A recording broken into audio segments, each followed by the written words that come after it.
So people, always ask me, how did you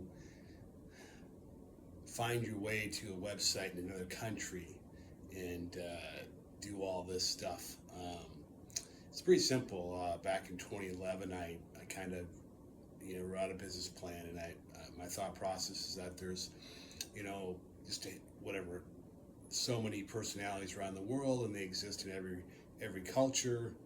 And why not go to the place in the world that has the most beautiful girls, and that culture, that personality that I'm looking for is going to be there, and so on and so forth.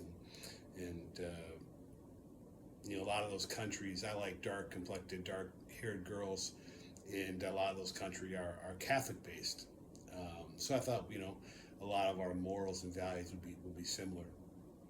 So in 2011, by then I was in my mid 30s, and a lot of my friends had really already married off, and the ones that were not married they're just kind of hooking up and getting married with, it seemed to me, with whatever was available in that Midwestern part of the country. And broadly, there was very few dark-haired, dark-complected women in that part of the country, because it was largely a Scandinavian type background, a lot of blonde hair, blue eyes around. So wasn't much available. So I set out, and I thought I would use the entire world to look for this situation, this woman I want to spend the rest of my life with. And so there I went to Colombia, looked online in Colombia and Venezuela, and all different places. Stayed away from the Far East; it's too far to travel. Stayed away from countries I'm really too familiar with.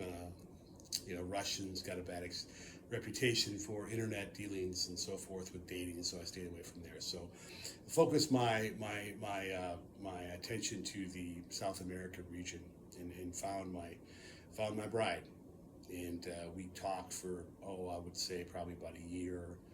It was a very, I'll call it like a two-dimensional type relationship, in the sense of you have an online persona, and then in the background you're doing something completely different, whether you're dating or talking to other girls online. It's clearly that was going on for me, because you never really know where you stand with this girl from a different country. So we talked for 6-8 months. I went down there and visited. It was complete poverty. They had no money. Her mom had a food stand, and they lived in a rental property. And it was dumpy. Sad story behind that. Growing up, there was abuse and drug and alcohol abuse and physical abuse and so forth in the family. So I didn't see that issue as an issue at the time.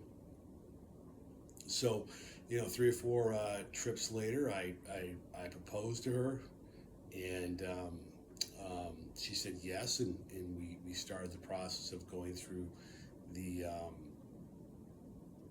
fiance visa process. The first time I tried it alone. The second time I got an attorney, a cheap one out of the Northeast, got it done for like $1,000, and got her up here. And she arrived. We had started conversations in 2012, and then she arrived late 2012. No, 2013. She arrived in September that year, and that's where I'll pick up next time. Thank you.